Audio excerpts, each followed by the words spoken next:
Marcos, capítulo 9, versículo 14, e nos diz o seguinte: quando eles se aproximaram dos discípulos, viram numerosa multidão ao redor, e que os escribas discutiam com eles. E logo toda a multidão, ao ver Jesus, tomara de surpresa, correu para ele e o saudava. Então ele interpelou os escribas: que é que discutis com eles? E um dentre a multidão respondeu: Mestre, trouxe-te o meu filho, possesso de um espírito imundo, de um espírito mudo. E este, onde quer que o apanha, lança-o por terra, e ele espuma, rilha os dentes e vai definhando. Roguei a teus discípulos que o expelissem, e eles não puderam. Então Jesus lhes disse: ó geração incrédula, até quando estarei convosco? Até quando vos sofrerei? Trazei-me. E trouxeram-lhe. Quando ele viu a Jesus, o espírito imediatamente o agitou com violência, e caindo ele por terra, revolvia-se espumando. Perguntou Jesus ao pai do menino: há quanto tempo isto lhe sucede? Desde a infância, respondeu. E muitas vezes o tem lançado no fogo e na água para o matar. Mas, se tu podes alguma coisa, tem compaixão de nós e ajuda-nos. Ao que lhe respondeu Jesus: se podes, tudo é possível ao que crê. E imediatamente o pai do menino exclamou com lágrimas: eu creio, ajuda-me na minha falta de fé. Vendo Jesus que a multidão concorria, repreendeu o espírito imundo, dizendo-lhe: espírito mudo e surdo, eu te ordeno, sai deste jovem e nunca mais tornes a ele.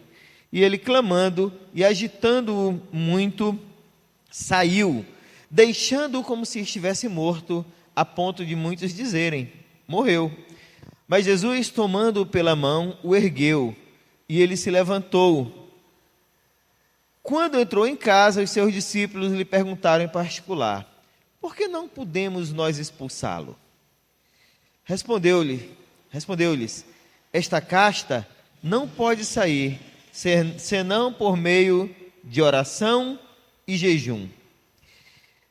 Esse texto, irmãos, ele faz paralelo com o texto de Lucas que nós lemos há pouco, e também ele está descrito lá no Evangelho de Mateus. Cada um traz algumas informações particulares, mas ele está descrito em maiores detalhes aqui no Evangelho de Marcos.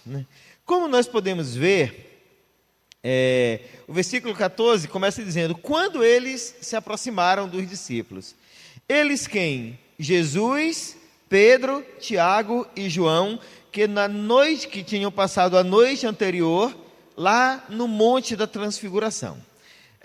Por que nós sabemos que foi na noite anterior? Porque Lucas diz que no dia seguinte, então eles passaram a noite no monte, dormiram em algum lugar e desceram no dia seguinte e se encontraram com essa situação. Estavam lá os 9 discípulos que não tinham subido com Jesus, junto com escribas e fariseus, e uma multidão que estava lá acompanhando aquela situação. E no meio daquela situação, no meio daquela multidão, havia uma pessoa numa situação desesperadora. Em meio, irmãos, a todo aquele debate, o texto nos diz que os discípulos de Jesus discutiam com os escribas. No meio de todo aquele debate, daquele alvoroço, daquelas conversas sem fim, estava um pai desesperado com a situação de seu filho, que já há algum tempo sofria com uma possessão maligna, que por vezes o deixava à beira da morte. Aqui nesse momento em que esse episódio está acontecendo, mais uma vez a situação daquele pai, daquela criança, era uma situação crítica. Certamente ele estava ali angustiado. Afinal de contas, ele saiu com seu filho à procura de uma cura, à procura de uma solução para o problema. Mas em quem ele esperava encontrar a solução, ele não encontrou, que eram os discípulos. Ele viu os discípulos e possivelmente foi falado a ele que eram discípulos de Jesus, e ele certamente esperou que aqueles discípulos resolvessem o ajudassem de alguma maneira, mas os discípulos não estavam conseguindo ajudá-lo. E observem aqui um detalhe muito importante, é que está ali um pai desesperado em busca de solução para um problema gravíssimo do seu filho, mas a atenção daqueles 9 discípulos que tinham ficado não estava voltada para a situação que aquele pai estava passando. A atenção deles estava voltada para o debate que eles estavam tendo com os fariseus. O diálogo, o conflito lá de ideias, tinha desviado completamente a atenção daqueles homens do problema que realmente eles deveriam enfrentar. Enquanto estava ali um homem desesperado com o seu filho, que vivia atormentado por espíritos malignos, os discípulos não percebiam que estavam sendo distraídos por polêmicas que nunca chegam ao fim. Eles não estavam percebendo que eles tinham caído numa armadilha.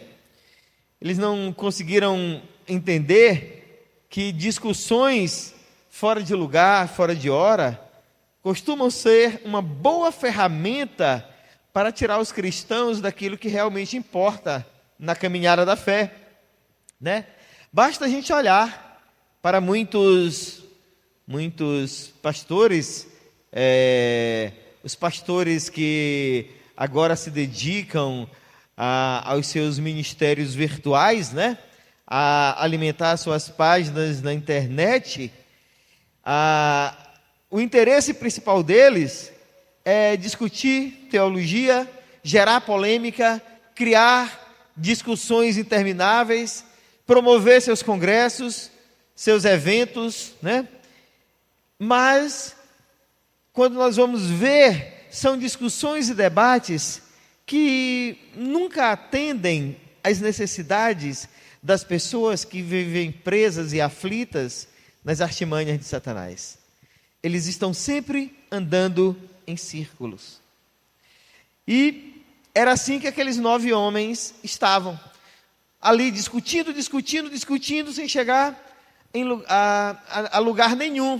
E é nesse momento que chega Jesus e mais os 3 discípulos que tinham subido com ele no Monte da Transfiguração. Agora, Jesus se junta àqueles homens. Jesus e os 3 discípulos se juntam àqueles homens para trazer uma perspectiva nova, não somente para os escribas, não somente para a multidão, mas também para os discípulos, tanto para os 9 que tinham caído na armadilha daquele debate sem fim, quanto para os 3 que tinham subido no Monte da Transfiguração. Os irmãos devem lembrar, está logo aqui no texto anterior, quando eles estavam lá em cima, tendo aquela visão fabulosa de Jesus transfigurado ao lado de Moisés e Elias, Pedro deu a seguinte sugestão, né? Senhor, me permita fazer 3 tendas aqui para que vocês possam ficar. E quando Jesus volta lá para o meio do povo, o que Jesus está dizendo é: a verdadeira espiritualidade, a verdadeira batalha da vida de um cristão, ela não acontece lá no alto do monte, nas visões espirituais. Ela é testada, ela é desenvolvida, ela é amadurecida, é aqui embaixo, no vale, onde as lutas acontecem.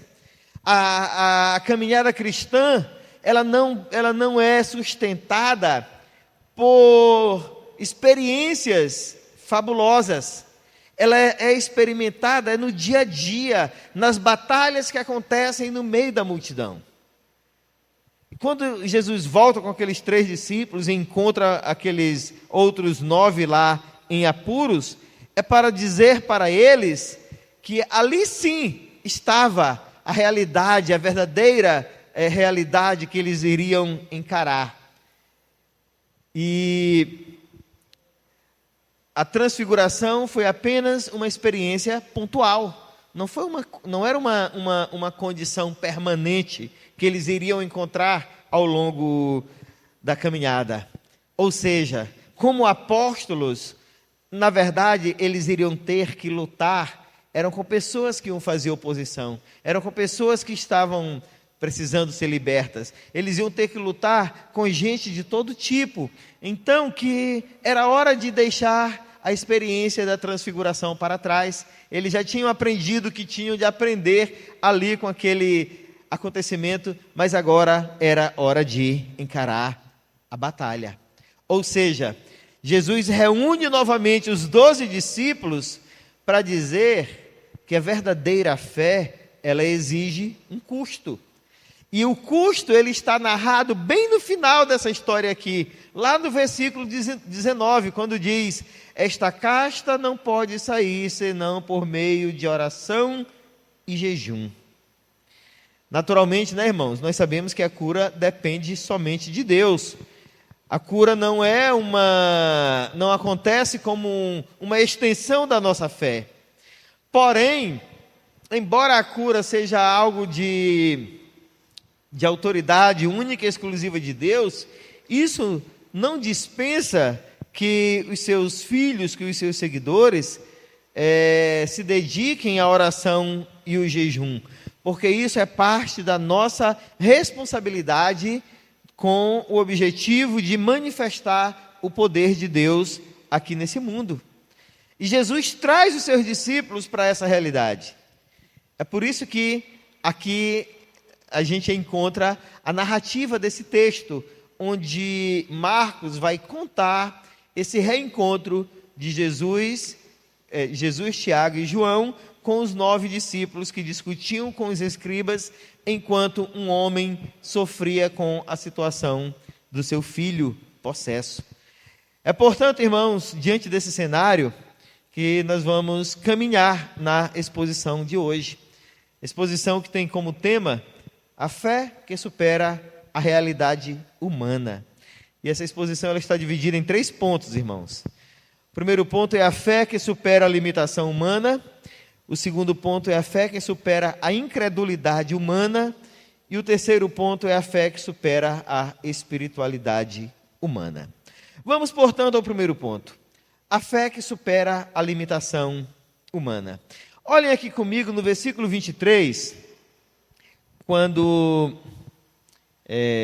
versículos 22 e 23, melhor dizendo, o 22 diz assim, o pai daquela criança falando: e muitas vezes o tem lançado no fogo e na água para o matar. Mas, se tu podes alguma coisa, tem compaixão de nós e ajuda-nos. E o versículo 23 traz a resposta de Jesus. Ao que ele respondeu Jesus: se podes, tudo é possível ao que crê. Irmãos, esse texto, ele foi escrito com o objetivo de ensinar os discípulos sobre mais uma situação que eles ainda não conheciam. Vejam que ao descer do monte da transfiguração, Jesus ele encontra uma multidão que assiste ali um debate entre os discípulos de Jesus e os escribas. Mas observem que Jesus ele vai se referir aqui no versículo 16, ele vai falar primeiro com os escribas. Ele não começa questionando os seus discípulos, ele vai falar com os escribas. E isso gera uma surpresa, né, entre eles. Observem que Jesus identifica a malícia daqueles escribas em pressionar, em encurralar os discípulos. O evangelista Marcos, ele destaca a presença dos discípulos que não subiram lá para o Monte da Transfiguração, mas ele deixa bem claro que Jesus procura primeiro aqueles escribas, porque claramente eles não estavam interessados em ajudar de alguma maneira. Na verdade, eles estavam ali questionando, acuando, né? afastando os discípulos daquilo que realmente era importante naquele momento, que era a situação daquele homem com o seu filho. E a reação de surpresa, irmãos, demonstrou que eles de fato não estavam focando no que realmente era importante. Veja, Jesus pergunta, lá no versículo 16, né? Jesus pergunta aos escribas: que é que discutis com eles, com os discípulos? E o texto nos dá a impressão que por um momento ficou todo mundo ali meio perdido, sem saber o que responder. Até que no versículo 17 vem a reação. E um dentre a multidão respondeu: Mestre, trouxe-te o meu filho possesso de um espírito imundo. Foi necessário que alguém da multidão se apresentasse para explicar o que estava acontecendo. Justamente o pai da criança. E ele estava ali com um problema gravíssimo, porque se tratava de uma criança que vivia atormentada por espíritos malignos que o maltratavam de forma deplorável e humilhante. Observem que, ao ouvir sobre a gravidade do problema, Jesus ele expressa aqui um lamento diante daquela situação e demonstra a sua indignação com a incredulidade humana. Observe aqui o versículo 19. Então Jesus lhes disse: ó geração incrédula, até quando estarei convosco? Até quando vos sofrerei? Trazei-me.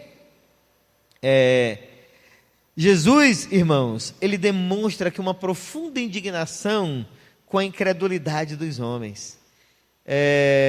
Nem os escribas, que eram versados na lei, profundos conhecedores da lei, nem os discípulos que há tanto andavam com ele, tinham sido capazes de expulsar os demônios que maltratavam não somente aquela criança, mas toda aquela família. E aqui, irmãos, é diante desse cenário caótico que Jesus ouve o pedido desesperado de um pai. Mas observem como nós lemos no versículo 22, o pai faz um pedido, mas um pedido carregado de incredulidade, né? Ele diz assim: se tu podes alguma coisa, tem compaixão de nós. Talvez, irmãos, aquele pai, ele estivesse contaminado pela incredulidade daqueles escribas. Talvez ele estivesse contaminado pela incapacidade dos discípulos. E aí, quando ele se volta para Jesus, ele se volta de uma forma totalmente confusa. Ele diz: se tu podes, talvez ainda totalmente perdido diante daquela situação. Mas até mesmo na incredulidade, ele demonstra um genuíno desejo de ver seu filho liberto. E esse desejo, ele gera uma reação nos demônios, porque imediatamente os demônios reagem de forma violenta e mais uma vez subjugam aquela criança. E essa reação demoníaca presente ali na vida daquela criança, irmãos, já era um sinal de desespero que eles começaram a sentir com a proximidade de Jesus. Eles já haviam dado demonstrações de desespero em várias outras ocasiões, como no endemoniado gadareno, por exemplo. O demônio estava ali, dominando aquela criança, mas observem que ele não se sentiu desconfortável com a presença nem dos escribas e nem dos discípulos. Mas quando Jesus chega, ele entende que a libertação daquela criança estava próxima, né? Mesmo com toda a limitação e incredulidade dos homens, inclusive do pai da criança, à medida que Jesus toma conhecimento da situação, o demônio de imediato percebe que ele não iria resistir. E aqui é nesse momento, irmãos, em que Jesus se aproxima e entende, ouve do pai da criança, mesmo um pai incrédulo, que Jesus entende o que se passa, ele faz uma declaração que é uma declaração que, desde o início, desde quando foi dita naquele dia, ela tem trazido paz ao coração da humanidade, que é a declaração que está aqui no versículo 23, quando ele diz: tudo é possível ao que crê. Esse versículo todo, ele pode ser traduzido da seguinte forma: se podes crer, tudo é possível a quem crê. E Jesus responde dessa forma para alertar o pai daquela criança, primeiro sobre a sua debilidade na fé, mostrar o quanto aquele homem estava dominado pela incredulidade, quanto ele era limitado na sua compreensão do que estava acontecendo. Mas também Jesus fala isso para mostrar que o seu poder se sobrepõe à incredulidade de qualquer pessoa, inclusive daquele pai. Pois observem, no versículo 22, talvez sem se dar conta, o pai ele questiona a autoridade de Jesus, quando ele diz: se tu podes, né? E Jesus lhe responde desafiando-o a confiar, dizendo: tudo é possível ao que crer. Como dito, talvez por causa de tanto sofrimento que já tinha sido infligido ao longo dos anos, aquele homem e toda a sua família viviam limitados em sua fé. Porém, estava chegando a hora deles despertarem para uma fé que extrapolava as limitações a que tinham sido submetidos ao longo da vida. O encontro com Jesus ali naquele lugar haveria de libertar não apenas seu filho, mas haveria de libertar toda aquela família da ignorância espiritual em que viviam. Daí que, em uma atitude de compaixão por aquele jovem possesso e por aquele pai que vivia em uma condição, em uma fé já tão limitada e tão desgastada pelas muitas experiências ruins que ele passou na vida, Jesus redireciona a fé daquele homem, dizendo que tudo é possível para quem crê que ele é verdadeiramente o Filho de Deus. Para quem tem essa verdade, para quem guarda essa verdade de forma absoluta em seu coração, irmãos, isto quer dizer: nenhuma circunstância da vida é limitadora. Porque quem entende o poder de Deus, compreende que não há nada que possa resistir a esse poder. Por isso, podemos dizer que a fé em Jesus Cristo supera qualquer limitação humana. O nosso segundo ponto, irmãos, é a fé que supera a incredulidade. Versículo 24, o diálogo continua. Leiamos. Agora é o pai do menino que fala. E imediatamente o pai do menino exclamou com lágrimas: eu creio, ajuda-me na minha falta de fé. Essa declaração, irmãos, demonstra o quanto aquele homem ansiava pela libertação do seu filho. Observem que ele se dispôs a dar detalhes, né, e a responder a todas as perguntas que eram feitas a respeito do seu filho. Certamente que o sofrimento de ver o filho sendo lançado no fogo, na água, para que morresse, trazia uma profunda angústia para ele e toda a sua família. E claro, por conta disso havia uma expectativa muito grande de que aquele sofrimento chegasse ao fim. Nesse momento aqui, este homem possivelmente estava com uma esperança que ele ainda não tinha experimentado antes. Certamente toda a sua vida foi uma vida sem esperança. Imagine ele sair com seu filho em busca de Jesus, encontrar apenas os 9 discípulos e os discípulos não poderem fazer nada. E para piorar, ele tinha ficado no meio de um fogo cruzado, de um debate entre os discípulos e os escribas. Possivelmente os escribas acusando os discípulos de não serem capazes de expulsar demônios, talvez dizendo que eles eram apenas charlatões ou coisa desse tipo. E os discípulos ali sem entender muita coisa também. Afinal de contas, lá no capítulo 6, no versículo 13, o texto vai dizer que os discípulos já haviam expulsado demônios em ocasiões anteriores. E agora eles estavam ali confusos, sem saber o que tinha acontecido. Se eles já tinham recebido autoridade para fazer isso, por que agora eles não estavam conseguindo? E ali, antes de Jesus chegar, estava aquele homem perdido no meio daquela confusão, né? E foi justamente, irmãos, a falta de interesse na solução do problema daquele homem que trouxe indignação a Jesus, né? Quando Jesus diz, lá no versículo 19, ó geração incrédula, ele está ali mostrando que a sua indignação não se referia somente aos discípulos que foram incapazes de expulsar o demônio, mas também aos escribas que não demonstravam nenhuma piedade pela criança e tampouco pelo seu pai.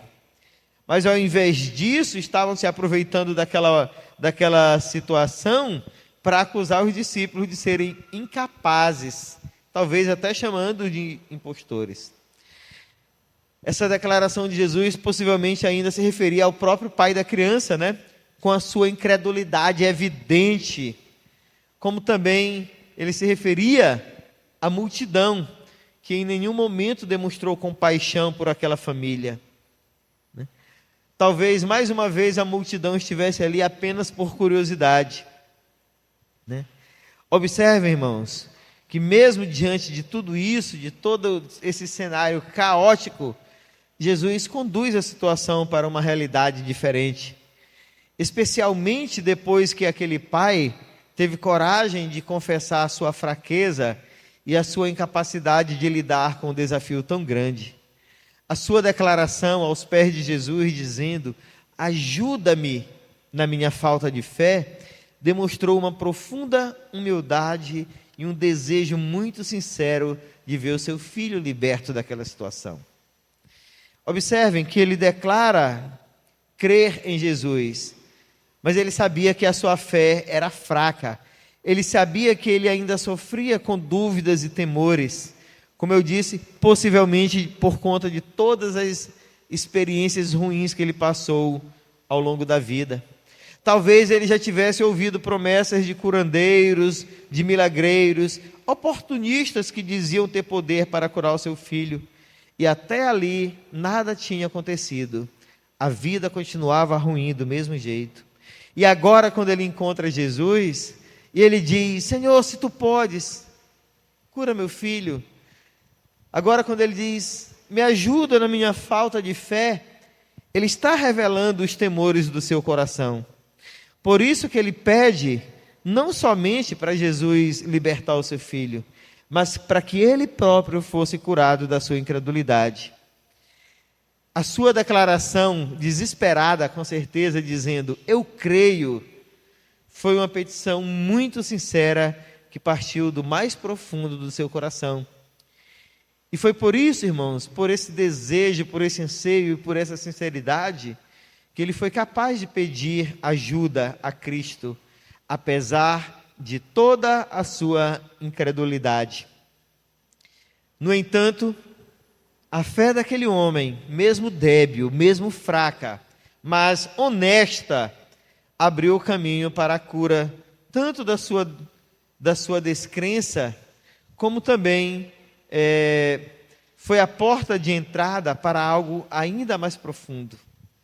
A libertação espiritual do seu filho e a cura da humanidade decaída na qual ele vivia até ali. Ali, naquele momento, não somente seu filho estava sendo liberto, mas toda aquela casa estava sendo curada da condição decaída em que viviam até então. Ao dizer que tudo é possível ao que crê, Conforme Jesus falou aqui, essa declaração despertou aquele homem para uma vida nova e o fez ver coisas que ele ainda não tinha visto. Sua incredulidade estava sendo curada junto com a opressão ou com a possessão em que seu filho vivia. Quando ele diz, eu creio, a falta de sentido na vida estava sendo apagada. E a crise existencial daquela família estava sendo definitivamente superada. Porque nesse momento, irmãos, a incredulidade estava sucumbindo diante da fé que eles estavam conhecendo nesse encontro aqui com o Senhor Jesus Cristo. A fé estava superando a incredulidade humana. E uma nova vida estava sendo despertada no meio daquela família. O nosso terceiro ponto, irmãos, a fé que supera a espiritualidade humana.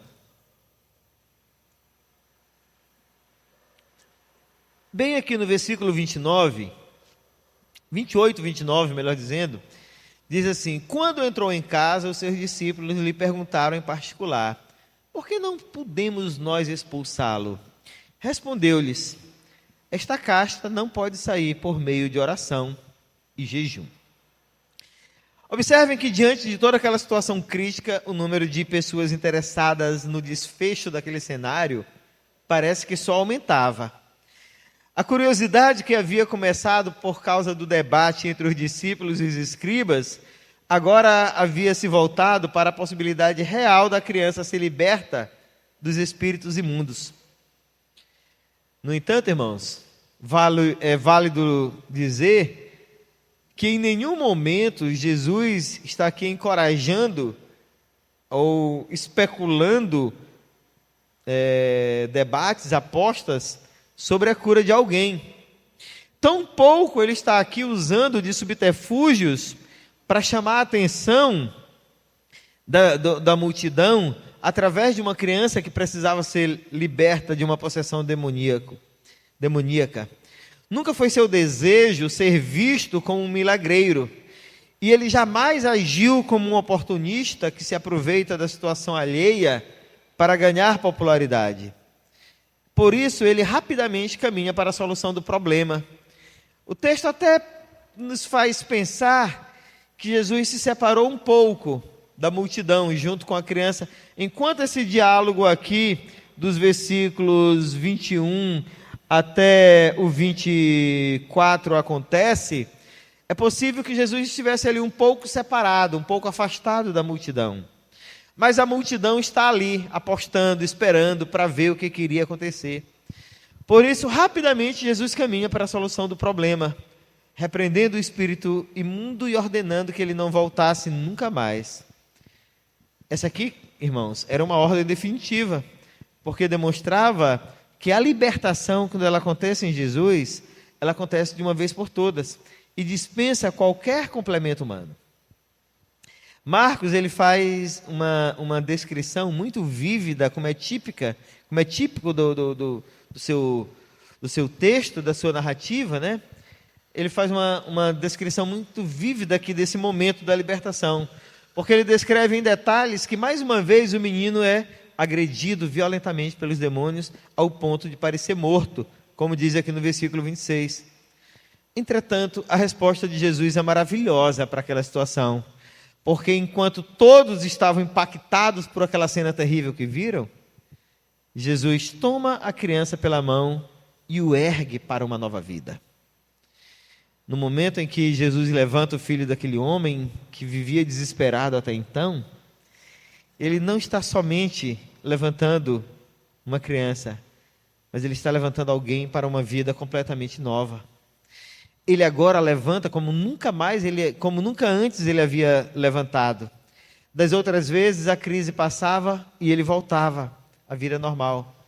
Mas agora, quando Jesus o toma pela mão e o levanta, ele é uma pessoa completamente diferente, transformada definitivamente. É alguém que dali por diante iria viver sob uma nova perspectiva de vida. Afinal, Jesus o tinha libertado definitivamente.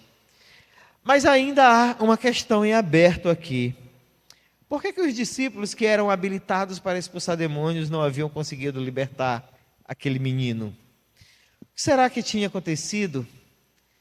Que falha eles cometeram para que a situação chegasse até aquele ponto ali? Interessante, irmãos, que Marcos também ele não deixa passar essa situação. Ele vai descrever o desfecho dessa história. E a resposta que Marcos dá era que naquele momento havia uma escassez de oração e jejum na vida daqueles discípulos. O evangelista Mateus, quando ele conta essa história aqui, quando ele narra essa história, ele acrescenta mais um elemento. Ele diz que havia faltado fé para aqueles homens. Naturalmente, irmãos, que oração, jejum e fé operam juntos. E há aqui uma clara intenção dos autores bíblicos, Mateus, Marcos e Lucas, em dizer que os discípulos estavam carentes de todos eles. Mas por que eles estavam carentes? Possivelmente, eles estavam em um momento muito confiantes na sua própria espiritualidade. Talvez ao ponto de pensarem que podiam relaxar na oração, no jejum. Talvez estivesse pensando que não precisavam alimentar a sua fé. O problema, irmãos, é que o mundo demoníaco, ele está sempre em ação. E ele é composto por castas poderosas. E se acharem brechas, se acharem razões para infligir derrota aos filhos de Deus, eles não vão perder essa oportunidade, como de fato eles estavam fazendo aqui. Por isso que aqueles discípulos não conseguiram expulsar aquele demônio. A resposta de Jesus é muito clara: esta casta não pode sair senão por meio de oração e jejum. Deste modo, não somente a criança foi liberta daquela possessão, não somente aquela família foi transformada para viver uma nova vida, mas os próprios discípulos, agora já em casa, eles foram despertados para uma espiritualidade que vai muito além daquela espiritualidade baseada no senso humano. Eles foram despertados para uma espiritualidade que vai além daquela espiritualidade baseada nas crenças, no conhecimento teológico, na tradição religiosa. Eles foram despertados para uma espiritualidade que conduz o Filho de Deus para vitórias muito mais prodigiosas contra todos aqueles que se opõem ao propósito divino. Aqueles homens, irmãos, estavam, podemos dizer, presos às suas próprias idiosincrasias, aos seus entendimentos humanos, limitados pelas suas próprias visões. Por isso, Jesus desperta a fé daqueles discípulos, chamando-os para a prática da oração e do jejum. E aqui nós vamos ver que Jesus está os ensinando que a verdadeira fé, ela perpassa a espiritualidade limitada por aquilo que o homem pensa a respeito de si mesmo. Chegando ao final, queridos, desta exposição, eu quero fazer as aplicações para nós hoje. O que esse texto tem a nos ensinar? A primeira aplicação que eu quero trazer, irmãos, é que a espiritualidade baseada no homem, ela sempre vai ser limitada, porque ela não é capaz de gerar fé suficiente a partir do próprio homem. A verdadeira fé, ela sempre vem de cima para baixo. É a fé dada por Deus que nos capacita a buscá-lo com um coração devoto e com uma vida completamente entregue a Ele.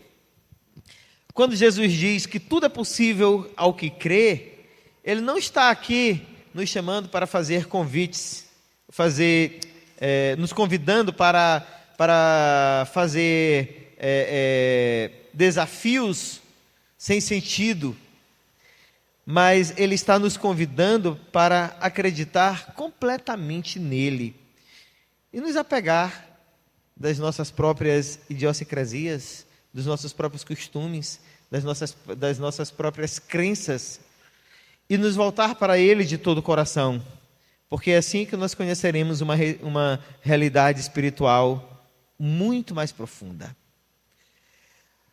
A segunda aplicação, irmãos, é que nós precisamos reconhecer nossa limitação. Porém, nós não devemos nos acomodar em nossa própria limitação. O nosso relacionamento com Cristo deve nos conduzir para uma comunhão plena com Ele, que nos permita ter autoridade espiritual e liberdade para exercermos a nossa fé de forma absoluta, de forma ousada. Humildade e ousadia, irmãos, fazem parte da nossa caminhada. Por isso, nós temos que prosseguir, mas prosseguir com o propósito de avançar cada vez mais em nossa fé, dependendo de Deus, mas sempre desejando viver em um relacionamento mais profundo com Ele, em uma fé mais madura, mais bíblica e mais centrada no Senhor Jesus Cristo. A terceira aplicação, irmãos, é que não existe crescimento na fé sem sacrifício. Não existe crescimento na fé se nós não abdicarmos de nossas vontades. Jamais nós alcançaremos a realidade mais profunda da fé, olhando somente para aquilo que nos interessa. Jejum e oração são disciplinas espirituais, e são disciplinas espirituais permanentes, que nós temos que praticar. Elas são desconfortáveis. É desafiador orar, é desconfortável fazer jejum, mas é somente assim que nós teremos uma fé crescente e ousada diante da oposição espiritual que milita contra os filhos de Deus. Por isso, queridos, é que Cristo nos ensina e nos convida para vivermos uma fé que vá além daquilo que é elementar. Cristo nos convida para vivermos uma fé que supera a realidade humana. Que o Senhor, na sua graça, nos conceda esta bênção. Amém.